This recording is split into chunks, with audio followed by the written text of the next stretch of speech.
গতকাল অর্থাৎ মঙ্গলবার দিবাগত রাতে ঢাকার বারিধারা ডিওএইচএস এর নিজের বাসা থেকে গ্রেপ্তার হয়েছেন ২০০৭ সালে যে 111 এর অন্যতম কুশীলব lieutenant general retired Masud Uddin Chowdhury.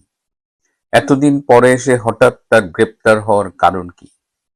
এটা কি 111 এর প্রতিশোধ? একদিকে 111 এর প্রতিশোধের কথা যখন আলোচনা হচ্ছে, তখন সারা দেশ জুড়ে নানা ধরনের নৈরাজ্য, তেল নিয়ে মহা কেলেঙ্কারি ঘটছে বিভিন্ন জায়গায় পাম্পে পাম্পে। আজকে এই বিষয়গুলো নিয়ে আলাপ করব, জানতে চাই কেমন আছে বাংলাদেশ। আসসালামু আলাইকুম এবং আদাব। 111 এর অন্যতম কুশীলব lieutenant general retired Masud Uddin Chowdhury প্রচন্ড দাপট ছিল সেই 111 এর সরকারে। তিনি কে কোথায় দুর্নীতি করলো, ব্যবসায়ীদের দুর্নীতি এসব খুঁজে বেড়াতেন এবং অনেককে গ্রেপ্তার করেছিলেন সেই দাপটে মাসুদ উদ্দিন চৌধুরী বয়সও হয়েছে এখন তার 70 পেরিয়ে গেছে। তো সেই অবস্থায় তিনি গতকাল রাতে গ্রেপ্তার হয়েছেন। তার এই গ্রেপ্তার নিয়ে আসলে সামাজিক যোগাযোগ মাধ্যম এবং দেশব্যাপী আলোচনা চলছে। কে এই মাসুদ উদ্দিন চৌধুরী? 1975 সালের মে মাসে তিনি রক্ষী বাহিনীর অফিসার হিসেবে জয়েন করেছেন। পরে 75 সালের আগস্টের পট পরিবর্তনের ফলে রক্ষী বাহিনীর সিনিয়র অফিসারদের যখন আর্মিতে কোঅপ্ট করা হয়, সেই হিসেবে তিনি আর্মিতে গিয়েছিলেন এবং তিনি একমাত্র রক্ষী বাহিনীর অফিসার যিনি লেফটেন্যান্ট জেনারেল পর্যন্ত হতে পেরেছিলেন। এটার পেছনে অবশ্য বলা হয় যে এই মাসুদ উদ্দিন চৌধুরী কিন্তু বর্তমানে প্রধানমন্ত্রী তারেক রহমানের আত্মীয়। তারেক রহমানের মামা, তার ভাইরা ভাই হলো এই মাসুদ উদ্দিন চৌধুরী, সেই হিসেবে তারেক রহমানের মামা। এবং বিএনপি সরকারের আমলেই তার আসলে প্রমোশন গুলো হয়েছে। কিন্তু 2001 থেকে 2006 সালে যখন তারেক রহমান প্রচন্ড প্রতাপে হাওয়া ভবন চালাতেন, মানুষের সাথে খুব উগ্র ব্যবহার করতেন, হ্যাঁ, এবং প্রচন্ড ক্ষমতার অপব্যবহার করতেন, তার নামে প্রচুর কথাবার্তা শোনা যায়, প্রচুর বদনাম তখন তিনি কামিয়েছিলেন। তো সেই সময় এই lieutenant general retired Masud Uddin চৌধুরীর সাথেও তারেক রহমানের সম্পর্কের অবনতি হয়েছিল। তো এই ব্যক্তিগত সম্পর্কের অবনতি এসব কারণেও ধারণা করা হয় যে 111 এর সরকারের সময় তারেক রহমানকে গ্রেপ্তার করা হয়েছিল এবং তারেক রহমান 1 বছরের বেশি সময় জেলে ছিলেন। সেই সময় অনেক নেতা গ্রেপ্তার হয়েছিলেন, তারা 1 বছরের বেশি জেলে ছিলেন, কিন্তু তারেক রহমানের স্পেশালিটি হলো যে তাকে বন্দী অবস্থায় চরমভাবে নির্যাতন করা হয়েছিল। সেই নির্যাতনের সাথে এই মাসুদ উদ্দিন চৌধুরী জড়িত কিনা এটা নিয়েও একটা আলাপ আছে। এখন মাসুদ উদ্দিন চৌধুরীকে কেন গ্রেপ্তার করা হলো? তাকে গ্রেপ্তারের পেছনে ডিবির প্রধান বলেছেন যে কমপক্ষে তার বিরুদ্ধে 5টা মামলা আছে। তিনি আদম পাচারের সিন্ডিকেটের সাথে জড়িত, সেখানে 9-6 করেছেন। তিনি নাকি কিছু খুনের মামলার সাথেও জড়িত। 2024 জুলাই আগস্টের যে হত্যাকাণ্ডগুলো হয়েছে, যেখানে ঢালাও ভাবে আসামি করা হয়েছে, সেখানে তার নামও আছে।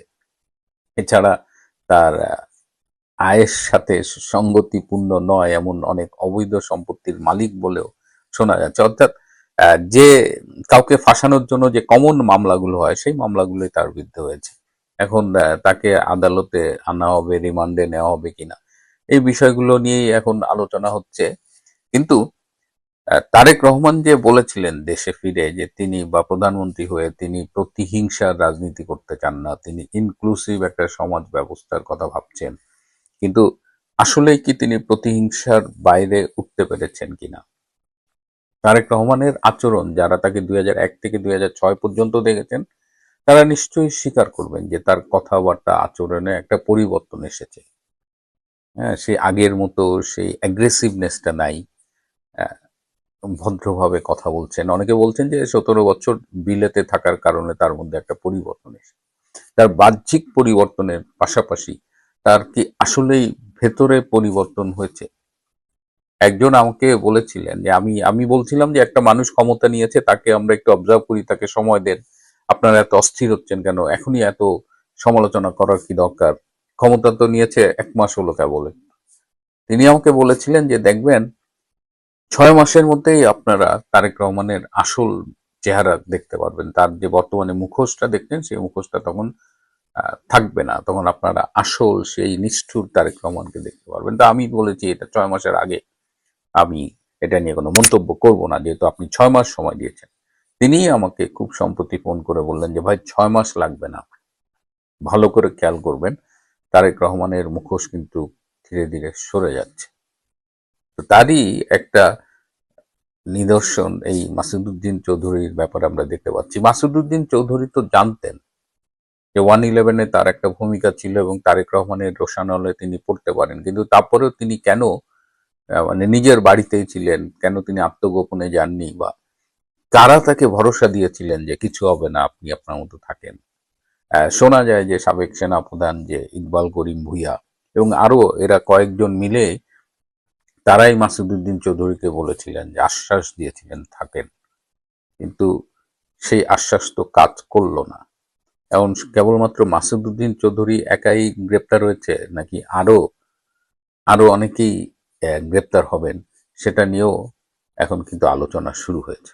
মাসুদুদ্দিন চৌধুরী গ্রেপ্তার হলেন এটা কি প্রতিশোধ নেবার জন্য কিনা, সেটা নিয়ে যখন আলোচনা হচ্ছে তখন আমরা বাংলাদেশের কয়েকটা ঘটনায় যে ঈদের পরে জাস্ট গত 2-1 দিনের মধ্যে যে ঘটনাগুলো পেয়েছি খুবই অ্যালার্মিং।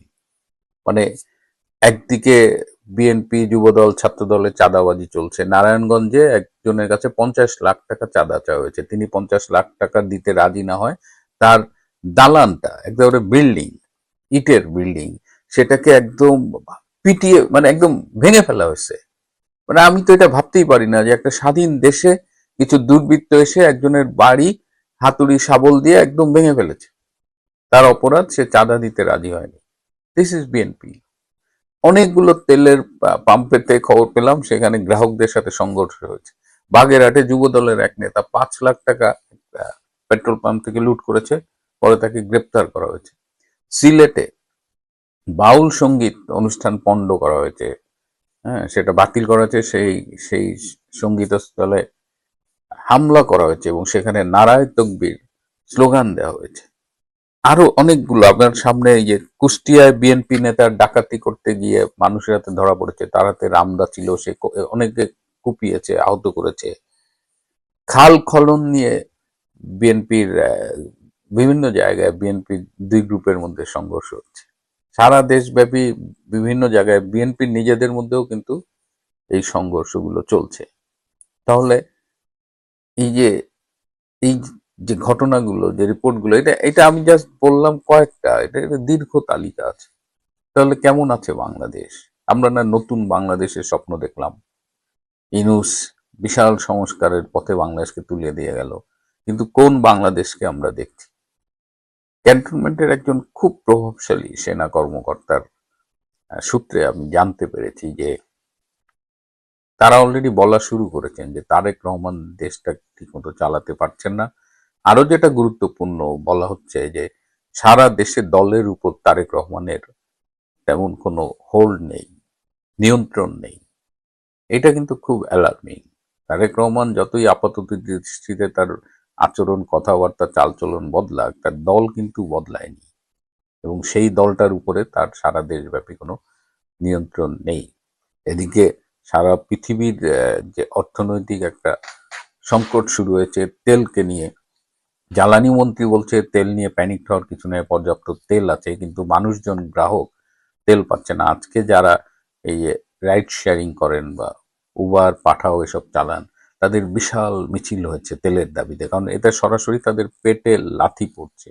আর সাধারণ মানুষ যারা বাইক চালায় এদের তো আরো ক্রাইসিস। সরকার যা বলছে মাঠের রিপোর্ট তা সমর্থন করছে না। সব মিলিয়ে একটা মানে অনেকগুলো সংকট ঘনীভূত হয়ে আসছে এবং এর আগেও আমরা দেখেছি যে ইউক্রেন রাশিয়া যুদ্ধের সময়ও কিন্তু এরকম তেলের একটা ক্রাইসিস হয়েছিল, তখন ব্যারেল $140 উঠে গিয়েছিল, এখনো 140 ওঠে নাই, বাড়তেছে। সেই সময় কিন্তু তেলের দাম বাড়লেও শেখ হাসিনা কিন্তু তেলের সরবরাহটা নিশ্চিত করেছিল, এরকম পাম্পে পাম্পে হাহাকার দেখা যায়নি। কিন্তু এবার এই সরকার এই সংকট কিভাবে ম্যানেজ করবে এখন পর্যন্ত তো আমরা তেমন কিছু দেখতে পাচ্ছি না। আর ইউনূস তো সে দিন আনি দিন খাই, লোন করছে ঘি খাইছে, লোন করছে ঘি খাইছে, লোকজনের বেতন দিছে। এই যে জ্বালানি নিরাপত্তা 1 বছর 2 বছর আগামীতে কি হবে এগুলো নিয়ে তো তার কোনো ভাবনা ছিল না। আজকে শুনলাম সে নাকি তার গার্লফ্রেন্ড লামিয়াকে নিয়ে জাপানে গেছে, যদিও এই নিউজটা কিন্তু বাংলাদেশের প্রধান গণমাধ্যমে এখনো দেখি নাই। প্রিয় বন্ধুরা, আজ এ পর্যন্তই। ভালো থাকবেন, সুস্থ থাকবেন, তার চেয়েও জরুরি হলো নিরাপদে থাকবেন। সবাইকে অনেক ধন্যবাদ।